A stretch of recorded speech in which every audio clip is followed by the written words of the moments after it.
I'm Mary Caton, a sports writer with the Windsor Star, and we're here today with Mike LaChance, head coach of the AKO Fratman football team. The Fratmen are coming out of a 3-day mini camp, so Mike, maybe you can just give us a little rundown on how that went. It went pretty good, Mary. It was a good camp. We had over 70 players involved. There was 75 players, so most of them from in town, but we had a good number from out of town. We had over a dozen from out of town, out of province, Toronto area even.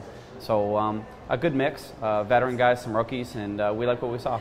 Okay. It's truly been a remarkable off-season for you guys. I mean, it starts with your defensive coordinator, Mike Morency, buying the club off the Frat. It goes on to the OFC upping the age limit for players, and then last week's announcement, the partnership with St. Clair College for scholarships. Let's talk about that one first.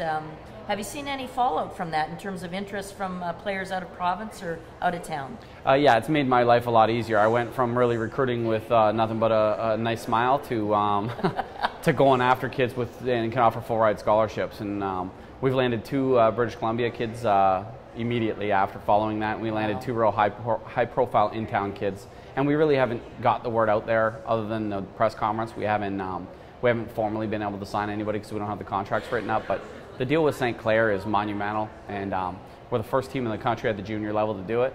And now we can go after whoever we want. We don't have to take kids who aren't interested in going to post-secondary school.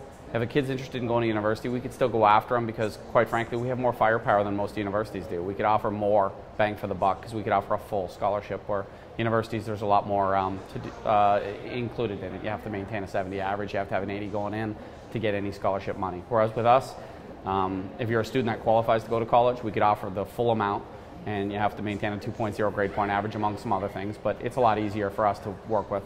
Yeah. And tell us now about the age increase to 24. Now, is that 10 players on the roster can be that, or was there a limit?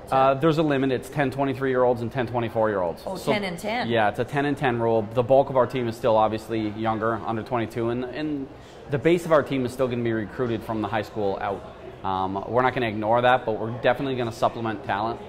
We knew what we needed going into the off season. We kind of hoped this rule would go through, and when it went through, I think we were ahead of the curve recruiting-wise, and it showed with the kids from out west and out of town that we got in. And some of the in-town guys, we were able to land a couple of our players from 2012 graduates, the 24-year-olds, and from 2013 graduates were more in our grasp. Guys like Mason Beekes, Anthony McDonald, John Monahan. When you can keep those guys, yeah, it makes your life a little easier. You start out on a good step. So, absolutely, you know, to get the Defensive Player of the Year back among those other guys that I mentioned, and there's other ones that are super talented, was great.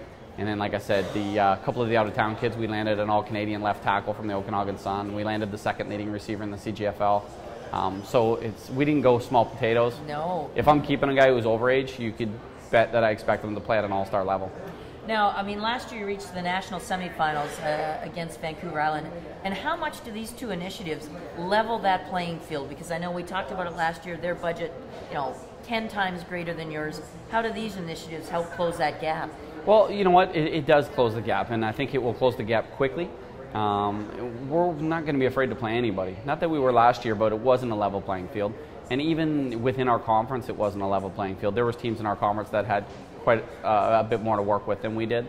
Now it kind of evens it out a little bit, and the haves and the have-nots. I think it'll help some of the lesser teams in our conference kind of rise up. We already have a conference that has a lot of parity, but it'll even increase that a little bit too, I think.